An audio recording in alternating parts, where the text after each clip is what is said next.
त्र्यंबकेश्वर देवस्थान परिसरामध्ये 3,000 रुपये दर्शन फी घेऊन दलालांच्या झालेल्या सुळसुळाटावर भाविकांनी सोशल मीडियावर संताप केला होता.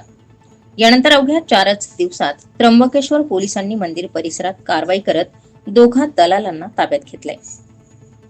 पंचवटी येथील 2 भाविक त्र्यंबकेश्वर येथे 200 रुपयांचा पास घेऊन दर्शन रांगेत उभे होते. 10 मिनिटात तुम्हाला दर्शन करून देतो, 3,000 रुपये लागतील असं सांगत दर्शन करून आल्यावर 3,000 रुपये घेऊन मंदिर देवस्थान ट्रस्टची कोणतीही अधिकृत पावती न देता भाविकांची फसवणूक केल्याप्रकरणी गोटीराम पेहरे, अभिषेक कडलक यांच्यावर त्र्यंबकेश्वर पोलीस स्टेशन येथे गुन्हा दाखल करण्यात आलाय. श्री क्षेत्र त्र्यंबकेश्वर मंदिरात दर्शनासाठी येणाऱ्या भाविकांना त्र्यंबकेश्वर पोलिसांकडून आवाहन करण्यात आलंय. व्हीआयपी दर्शनासाठी कोणीही जास्त पैसे मागत असेल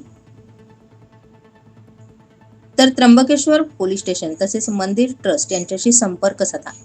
भाविकांनी कोणत्याही प्रलोभनांना बळी पडू नका असंही यावेळी पोलिसांकडून सांगण्यात आले. या प्रकरणी प्रधान जिल्हा सत्र न्यायाधीश RN रोकडे, श्री क्षेत्र त्र्यंबकेश्वर मंदिर देवस्थानचे अध्यक्ष जिल्हा व सत्र न्यायाधीश PV खुले, ग्रामीण जिल्हा पोलीस अधीक्षक बाळासाहेब पाटील यांच्या मार्गदर्शनात त्र्यंबकेश्वर पोलीस ठाण्याचे पोलीस निरीक्षक महेश कुलकर्णी, राजेश गावित, सचिन जाधव, सचिन गांगुर्डे, श्रावण साळवे, अमोल बोराडे, नंदू मुसळे, अंकुश भुईर यांच्या पथकाने ही कारवाई केली. त्र्यंबकेश्वर मंदिर परिसरामध्ये 3,000 रुपये घेऊन दर्शन करून देणाऱ्या दलालांच्या सुळसुळाटावर त्र्यंबकेश्वर पोलिसांनी दोघांना ताब्यात घेत गुन्हा दाखल केलाय. फिर सबके अंदर भक्ति नहीं है, सबके अंदर आस्था नहीं है, सिर्फ इन्हीं लोगों के अंदर है. 8 घंटे हम लाइन में लग करके आप दर्शन कर रहे हैं, चक्कर खा के गिर रहे हैं वहाँ पे. 3-3 हजार में लेके ये पुलिसकर्मी बैठे हैं यहाँ पे.